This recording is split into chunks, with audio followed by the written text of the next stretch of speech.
नमस्ते। आज हम दिल्ली में हुए एक धमाके और उसकी हैरान कर देने वाली जांच की कहानी को परत दर परत समझेंगे। पूरे 14 साल बाद भारत की राजधानी में एक ऐसा जोरदार धमाका हुआ जिसने शहर की शांति को भंग कर दिया। जी हाँ, सुरक्षा का एक लंबा दौर था जो इस एक धमाके से टूट गया। और इसके साथ ही कई जरूरी सवाल भी खड़े हो गए। आखिर हुआ क्या था? तो आइए इस पूरी कहानी को समझते हैं। शुरुआत करेंगे उस शुरुआती कंफ्यूजन से, फिर देखेंगे कि फोरेंसिक सुराग क्या कहते हैं। इसके बाद बात होगी उस चौंकाने वाली साजिश की, फिर उन सवालों की जो आज भी मौजूद हैं, और आखिर में हम समझेंगे कि इस हमले का असली निशाना क्या था। तो सबसे पहले बात करते हैं कि धमाके के ठीक बाद क्या हुआ। देखिए, शुरुआती कुछ घंटों में तो मौके पर पूरा कंफ्यूजन था। अलग अलग बातें सामने आ रही थीं। और पहली थ्योरी जो बनी वो किसी आतंकी साजिश की नहीं, बल्कि एक आम से हादसे की थी। अब एक तरफ थी सीएनजी ब्लास्ट की थ्योरी। ऐसा माना जा रहा था कि शायद किसी गाड़ी का सिलेंडर फट गया हो। लेकिन दूसरी तरफ थी हकीकत। चश्मेदीदों का कहना था कि धमाका इतना जोरदार था कि कई किलोमीटर दूर तक आवाज सुनाई दी। और कार की हालत, वो मामूली नुकसान नहीं था, गाड़ी तो पूरी तरह तबाह हो चुकी थी। तो ये साफ था कि ये कोई मामूली सीएनजी ब्लास्ट तो नहीं था। अब जब जांच करने वाली टीमें मौके पर पहुंची तो उनकी उलझन और बढ़ गई। क्यों? क्योंकि वहां किसी पारंपरिक बम, मतलब जैसे बम आमतौर पर इस्तेमाल होते हैं, वैसा कोई निशान ही नहीं मिला। और इसने इस पूरे मामले को और भी रहस्यमयी बना दिया। देखिए, आमतौर पर जब कोई बम फटता है तो आरडीएक्स जैसे केमिकल के निशान मिलते हैं, जमीन में गड्ढा हो जाता है, आसपास की चीजों पर कालिक जम जाती है। लेकिन यहां ऐसा कुछ भी नहीं था।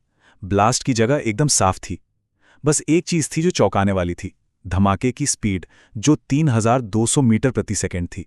तो सवाल यह था कि आखिर ये कैसा विस्फोटक था। और फिर जवाब मिला, ANFO, यानी अमोनियम नाइट्रेट फ्यूल ऑयल। ये एक बहुत पावरफुल, घर पर बनाया जाने वाला विस्फोटक है। इसे अमूमन खाद में इस्तेमाल होने वाले अमोनियम नाइट्रेट और फ्यूल ऑयल को मिलाकर बनाया जाता है। और इसकी खासियत यही है कि ये जबरदस्त धमाका तो करता है, लेकिन अपने पीछे आरडीएक्स जैसे पारंपरिक सबूत नहीं छोड़ता। तो बस जांच की गुत्थी सुलझने लगी थी। तो अब ये तो पता चल गया कि धमाका ANFO से हुआ था। अगला सवाल था, इसे वहां तक लाया कौन और कैसे?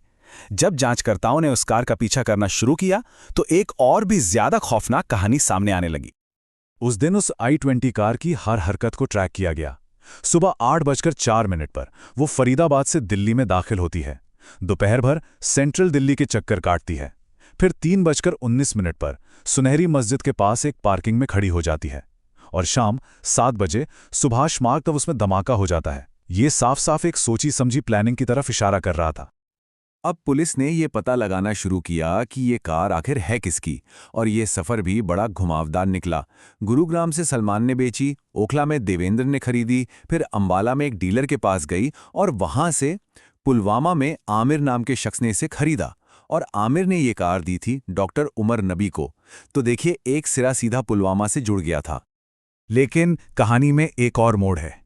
इस पूरी साजिश का खुलासा सीधे इस धमाके की जांच से नहीं हुआ, बल्कि इसकी जड़ें एक दूसरी जांच में थीं, जो श्रीनगर में जैश-ए-मोहम्मद के कुछ पोस्टरों से शुरू हुई थी।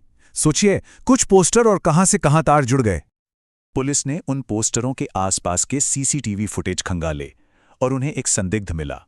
जब उसकी पहचान की गई तो पता चला कि वो फरीदाबाद के अल फलाह अस्पताल में काम करने वाला एक डॉक्टर है, डॉक्टर मुजम्मिल गनी। अब डॉक्टर गनी से पूछताछ हुई तो एक और नाम सामने आया, एक और डॉक्टर अदील मजीद का। और जब पुलिस उस तक पहुंची तो उनके हाथ लगा 350 किलो विस्फोटक। जी हां, 350 किलो अमोनियम नाइट्रेट। और यही था पूरी जांच का क्लाइमैक्स। जैसे ही डॉक्टर गनी की गिरफ्तारी हुई, उसके साथियों में हड़कंप मच गया। माना जाता है कि इसी घबराहट में I-20 चला रहा डॉक्टर उमर नबी बम से लदी उस कार को लेकर सीधा दिल्ली की तरफ भाग निकला। तो इस तरह इस पूरे व्हाइट कॉलर टेरर इकोसिस्टम का पर्दाफाश हुआ। मतलब पढ़े लिखे डॉक्टर इस साजिश में शामिल थे। धमाके की गुत्थी तो सुलझ गई, लेकिन कई परेशान करने वाले सवाल पीछे छूट गए। मतलब कुछ सवाल आज भी अपनी जगह कायम हैं, जैसे कि उन 13 लोगों की मौत की जिम्मेदारी कौन लेगा? क्या धमाका टाइमर से हुआ था या गलती से हो गया? और सबसे बड़ी बात, किसी भी आतंकी संगठन ने इसकी जिम्मेदारी क्यों नहीं ली? और कैसे एक आतंकी सेल इतना सारा विस्फोटक जमा कर पाया और किसी को कानो कान खबर तक नहीं हुई? उनका असली निशाना क्या था? ये वो सवाल हैं जिनके जवाब शायद आज भी पूरी तरह साफ नहीं हैं। अब जरा इस धमाके से हुए नुकसान से आगे बढ़कर सोचते हैं। ऐसे हमलों का एक मकसद होता है जो बम और गोलियों से कहीं ज्यादा गहरा और खतरनाक होता है।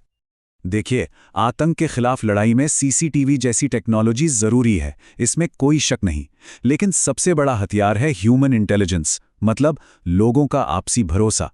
जब समाज में इतना विश्वास हो कि लोग बिना डरे किसी भी संदिग्ध गतिविधि की जानकारी दे सकें, तब ऐसी घटनाओं को रोकना ज्यादा आसान हो जाता है। और यही असली बात है। आतंकवादियों की जीत उस धमाके में नहीं होती। उनकी असली जीत तब होती है जब हम एक देश के तौर पर आपस में बंट जाते हैं, जब हमारे बीच नफरत फैल जाती है। तब वो चाहे कहीं भी हों, हंस रहे होते हैं। आतंकवादी हमें बांटना चाहते हैं, ये उनका मकसद है।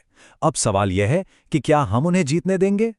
किसी भी ऐसी घटना के बाद हमारी प्रतिक्रिया ही हमारी एकता का सबसे बड़ा इम्तिहान होती है।